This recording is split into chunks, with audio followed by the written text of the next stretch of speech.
찬송가 40장 함께 찬송드리겠습니다.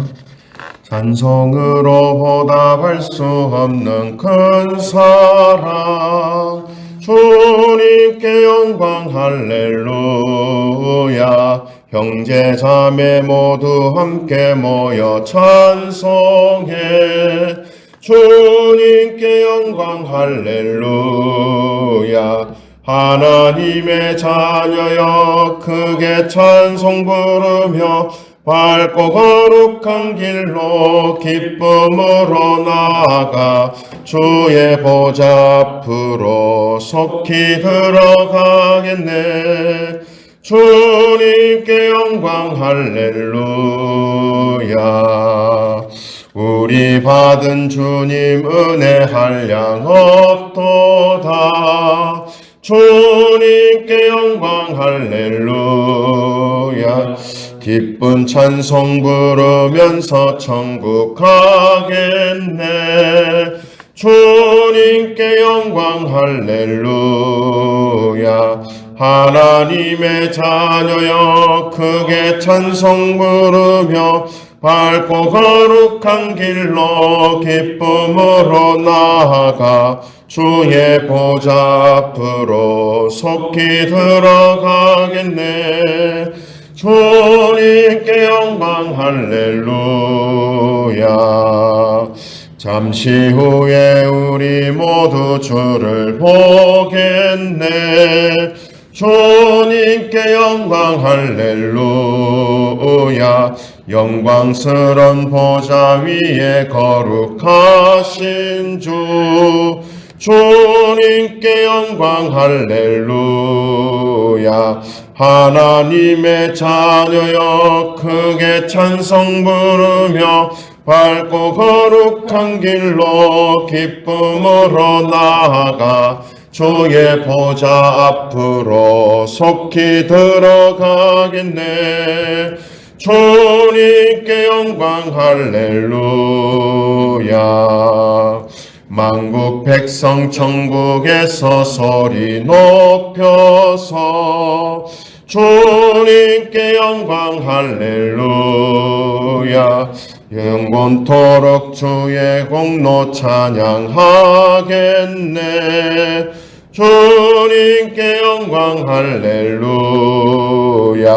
하나님의 자녀여 크게 찬송 부르며 밝고 거룩한 길로 기쁨으로 나아가 주의 보좌 앞으로 속히 들어가겠네. 주님께 영광 할렐루야.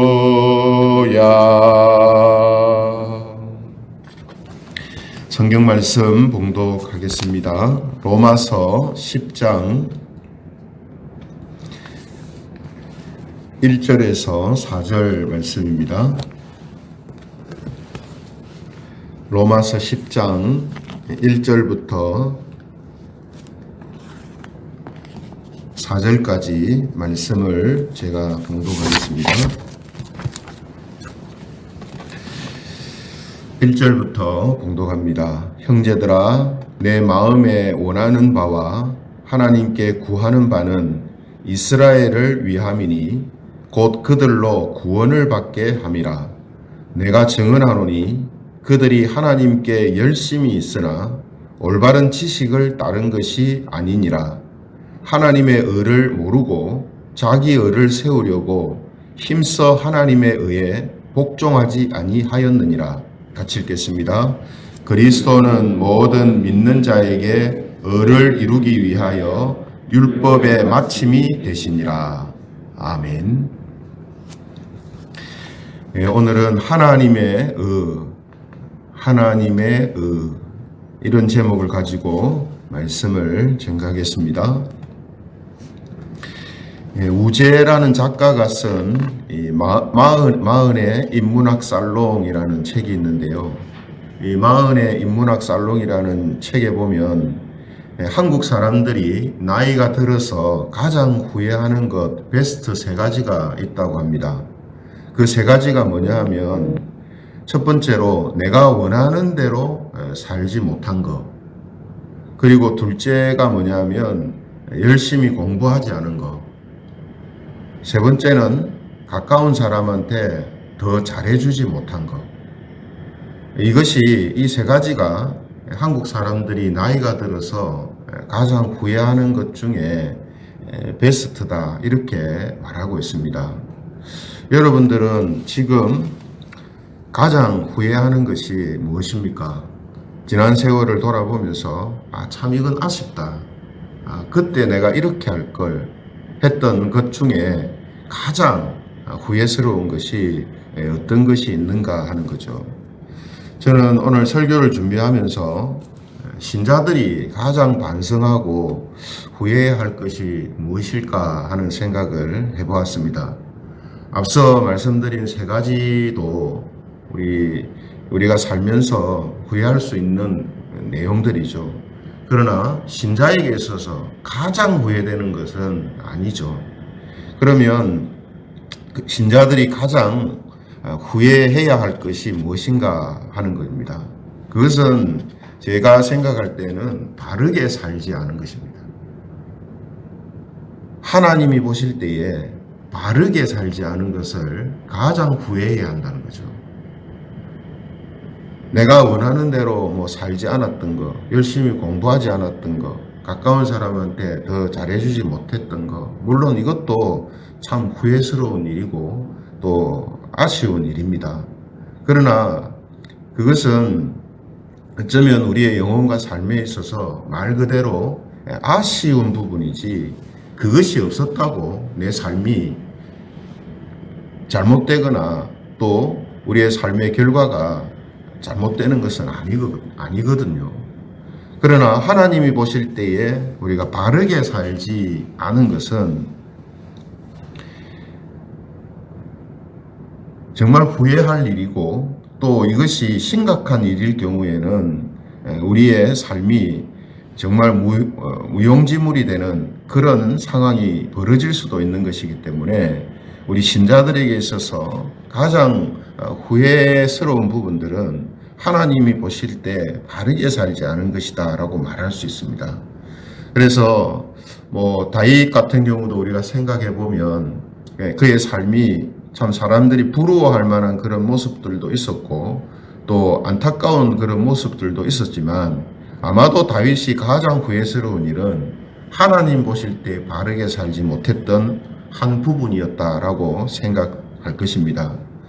그래서 우리가 오늘 대부분의 이제 사람들을 보면 또 대다수의 교인들을 보면 자기에게 주어진 환경 속에서 열심히 최선을 다해서 삽니다. 하지만 열심히 사는 것하고 바르게 사는 것은 다른 거거든요. 열심히 산다고 바르게 산다라고 말할 수 있는 것은 아니라는 겁니다.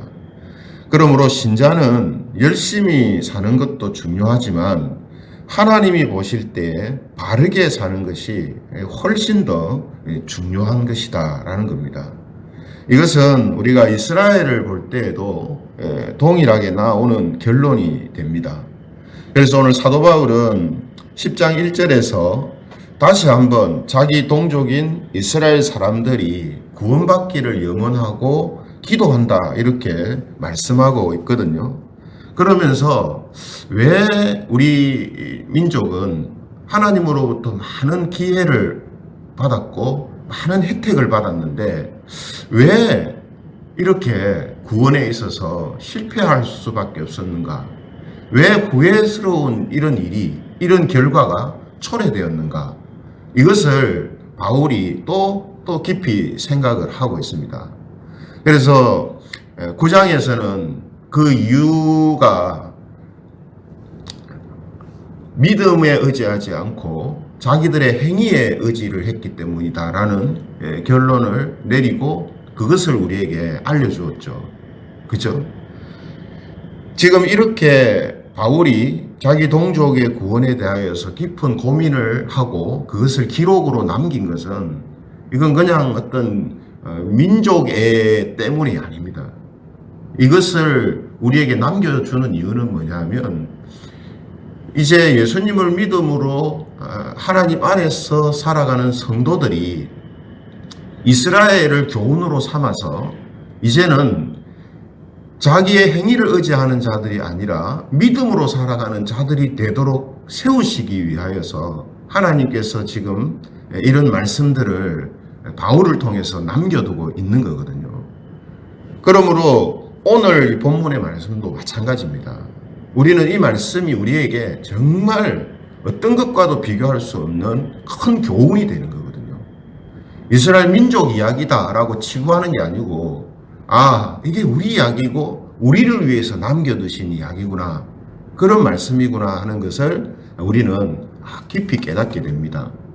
그래서 9장에서는 믿음에 의지하지 않고 행위를 의지한 것이 그들이 구원에 있어서 실패하고 또 제외되는 일이 일어났다라고 했는데, 오늘은 이제 다른 각도, 이 10장에서는 다른 각도로서 그 부분을 이제 설명을 합니다. 그게 뭐냐 하면 2절에 보시면은 내가 증언하노니 그들이 하나님께 열심히 있으나 올바른 지식을 따른 것이 아니니라, 이렇게 이야기합니다. 이스라엘이라는 민족은요, 신앙적인 열심이 있는 민족입니다. 지금 봐도 그렇죠. 그죠? 정말 신앙적인 그런 열심이 있는 민족이어서 그들이 행위적인 면에 있어서는 어떤 민족하고 비교해도 그 열심이 떨어지지 않는 그런 이제 사람들입니다. 그래, 특히 그들은 하나님이 주신 이 율법을 지키는데 아주 열심이었거든요. 그래서 율법에서 하라 하지 말라 하는 명령을 전부 구분을 해가지고 하라고 명령한 것이 248개고 또 하지 말라고 명령한 것이 316개라고 생각을 해서 이것을 전부 합쳐가지고 총 613개의 이 계명을 철저하게 지키려고 할 정도로 아주 열심히 했습니다. 그리고 지금 이 글을 쓰고 있는 사도 바울 자신도 내가 정말 열심으로는 어떤 사람하고도 내가 견주어도 절대로 나는 부족함이 없는 그런 사람으로 살았다라는 그런 자신감을 가지고 있는 사람이었거든요. 그죠?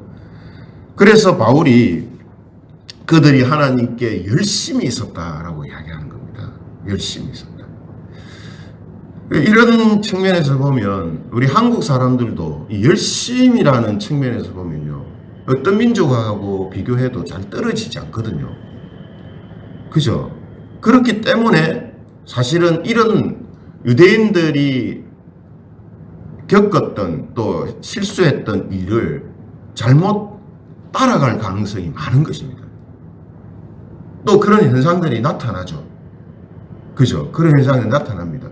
열심히 있는데 그 열심이 바른 열심이 안 되고 잘못 이제 표출되어져서 엉뚱한 모습으로 나타난다는 말이죠. 그래서 기독교 이단들이 많이 활동하고 있는 곳이 이 대한민국이거든요. 왜냐? 이런 막 열심이 있어요. 그런 열심이 있기 때문이라는 겁니다. 하지만 오늘 바울의 지적처럼 이스라엘 사람들의 열심은 있었지만 지식에 기초를 두지 않았다라고 이야기합니다. 올바른 지식을 따른 것이 아니다. 이 말은 바른 지식에 기초를 두지 않고 열심만 냈다는 거죠. 그 지식, 바른 지식에 기초를 두지 않았다 했는데 그 지식이 뭐냐 하면 하나님의 의입니다. 하나님의 의. 그래서 3절에 보시면은 뭐라고 되어 있습니까? 하나님의 의를 모르고 이렇게 되어 있죠. 하나님의 의를 모르고. 하나님의 의를 그들이 몰랐다라는 말은 풀어서 말하면 하나님이 의롭다고 인정하시는 의가 무엇인지에 대하여서 올바른 지식이 없었다는 거예요. 하나님이 말씀하시는 그 의가 뭔지를 이 사람들은 어떻게 보면 알려고 하지도 않고 자세하게 예? 하나님의 뜻이 무엇인지를 알려고 하지도 않고 또 그것을 몰랐다라는 겁니다. 그래서 그들이 생각했던 하나님의 의는 무엇입니까? 예. 율법을 잘 지켜서 율법을 잘 지킴으로 인하여서 하나님께 의롭다함을 받을 수 있다라고 그렇게 생각을 한 거예요. 그래서 율법을 지키는데 열심을 냈던 거예요. 그런데 이게 그들이 잘못 알고 있었던 거예요. 그들이 정말 오해하고 있었던 거죠. 그리고 이 하나님의 의를 모르게 되니까 어떤 현상이 일어납니까? 3절에 보시면은 하나님의 의를 모르고 자기 의를 세우려고 이렇게 돼 있죠. 예. 그러니까 자기 스스로가 하나님께서 원하시는 그 의를 달성하려고 했었다는 거예요. 그러니 열심을 막 안 낼 수가 없는 거예요. 내가 하는 만큼 내가 열심히 해서 그것을 도달해야 되고 얻어야 되니까 열심을 내는 거죠. 그러다 보니 어떤 결과가 나오냐면 힘써 하나님의 의에 복종하지 아니하였느니라 이렇게 되어 있습니다. 하나님의 의가 어떤 것이든 그것을 자기들이 알지 못하고 또 알려고도 하지 않고 자기 의를 세우는데 열심을 내니까 결국은 하나님의 의에는 따르지도 못하는 거고 그쪽으로 가지도 않고 그게 복종할 수도 없는 거죠. 이런 현상이 바로 유대인들한테 일어났다는 겁니다. 그럼 하나님이 말씀하셨던 하나님의 의는 무엇이냐? 4절에 보시면 그리스도는 이렇게 나오죠. 그리스도는. 하나님의 의는 그리스도였습니다. 그리스도. 하나님의 백성이 의롭다 하심을 받게 하는 하나님의 의, 그 하나님의 의가 바로 메시아이신 예수 그리스도였다라는 겁니다. 그래서 4절에 그리스도는 모든 믿는 자에게 의를 이루기 위하여 율법의 마침이 되시니라. 율법의 마침이 됐다. 이 말은 율법이 필요 없고 이제 폐지됐다 이런 뜻이 아니라 율법이 요구하는 것을 예수님께서 다 이루심을 통해서 하나님이 부르시고 택하신 자들을 의롭게 하는 일이 일어났다라는 그런 이제 말씀이 되는 겁니다. 그래서 고린도후서 5장 21절에 보면 이런 말씀을 합니다.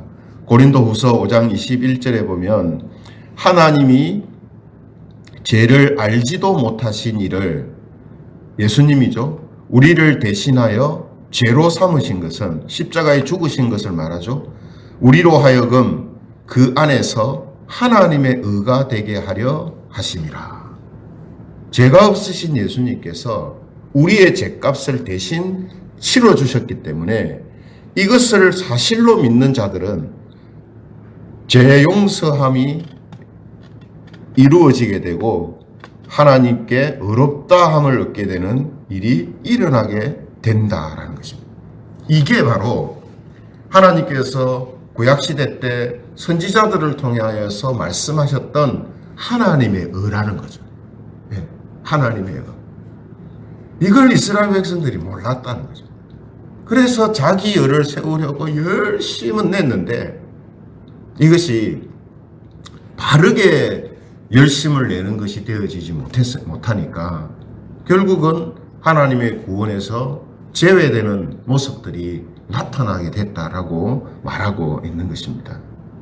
그러므로 오늘 우리가 이 말씀을 통해서 열심이라는 것이 참 중요하지만 그 열심은 항상 하나님의 뜻 가운데에서 나오는 열심이어야 한다라는 사실을 우리는 잊지 않아야 합니다. 그래서 세상은 그렇습니다. 결과가 좋으면은 다 좋은 거 아니냐? 이렇게 생각하거든요. 근데 우리는 그렇게 생각하면 안 됩니다. 나쁜 짓 했는데 잘 살더라. 그러니 우리도 나쁜 짓 해도 된다. 이렇게 생각해서는 안 된다는 거죠. 하나님의 뜻 그 신경 안 쓰고 그냥 뭐 내 뜻대로 막 살아도 그래도 나중에는 다 뭐 좋게 되대. 근데 그 좋게 되대 하는 게 하나님이 보시는 기준에서 좋게 되는 것이 아니고 사람들이 생각할 때 좋게 됨이라는 것이 문제죠. 하나님의 뜻 가운데 바르게 살았다면 그 결과도 하나님이 보실 때 바른 모습으로 나타날 수밖에 없는 거거든요. 그렇죠. 그래서 오늘 우리가 이런 부분들을 생각할 때에 결과라는 것은 사실은 우리가 내가 원하고 좋아하는 것이 이루어진 것인지 하나님이 원하시고 좋아하시는 것이 이루어진 것인지 이것이 명확하게 구분이 안 되는 일이 많이 있습니다. 그러나 하나님의 뜻 가운데 살아간다라는 이것은 우리가 할 수 있는 부분이고 또 구분을 할 수 있는 부분이 되거든요. 왜냐하면 성령님께서 우리 가운데 항상 함께 하셔서 이런 부분들을 깨닫게 하시고 알게 하시기 때문입니다. 그래서 오늘 우리는 이런 말씀들을 통해서도 깨닫게 되는 거죠. 아, 그렇구나. 우리가 하나님을 향한 열심도 있어야 되지만 내 이 열심이 정말 바른 지식에서 하나님의 뜻 가운데서 내가 행하는 것인가 하는 이 부분을 우리는 더 중요하게 생각하고 또 항상 그 부분을 우리가 살펴야 하는구나. 이것을 생각해야 된다는 거죠. 그래서 지금 이 성경의 구조도 그렇고 서신서의 구조, 이 로마서의 구조도 그렇죠. 먼저 뭐가 나옵니까? 교리라는 게 나오잖아요. 교리. 교리가 뭡니까? 하나님의 마음, 하나님의 뜻이거든요. 그리고 그 뒷부분은 뭐가 나옵니까? 이제 어떻게 사는가 하는 게 나옵니다. 행위가 나오죠. 그죠? 열심을 가지고 우리가 어떻게 살아야 되는가 이게 나오죠. 그러니까 어떻게 사는가가 먼저 나오질 않습니다. 왜냐하면 하나님의 뜻이 무엇인지를 아는 거기에서 우리의 삶이 출발해야 되기 때문이고 또 우리의 열심이 나와야 되기 때문이거든요. 그래서 사도 바울도 항상 강조하고 있는 것이 뭐냐면 하나님을 알고 하나님의 뜻을 아는 것에서 계속해서 자라가야 한다라는 것을 강조하고 있는 것을 봅니다. 그죠? 그래서 골로새서 1장 10절에 보면 골로새 교인들을 위해서 기도할 때도 항상 들어가는 게 뭐냐 하면 골로새서 1장 10절에 보면 하나님을 아는 것에 자라게 하시고 라는 부분이 들어갑니다. 하나님을 아는 것에 자라게 하시고. 그러니까 사도 바울이 생각할 때 그 당시의 성도들은 계속해서 하나님을 아는 것에 자라가는 것이 가장 필요한 일이다라고 생각하고 있었던 거죠. 왜냐하면 이런 실패와 실수를 경험했었기 때문에. 어떤 실수입니까? 어떤 실패입니까? 하나님을 아는 것에 실패하고 결국은 구원에 실패하는 일들을 알고 있었기 때문에 경험을 했었기 때문에 하나님을 아는 것에 자라게 해달라고 항상 교인들을 위해서 기도하는 거죠. 그리고 목회자들한테는 디모데 같은 이런 목회자들한테 사도 바울이 강력하게 권하는 것은 뭡니까? 성도들을 하나님의 말씀으로 가르치고 전하는 것에 모든 사역에 기초를 두고 모든 사역을 집중시켜라 이렇게 이야기를 하거든요. 그 이유가 바로 여기에 있는 겁니다.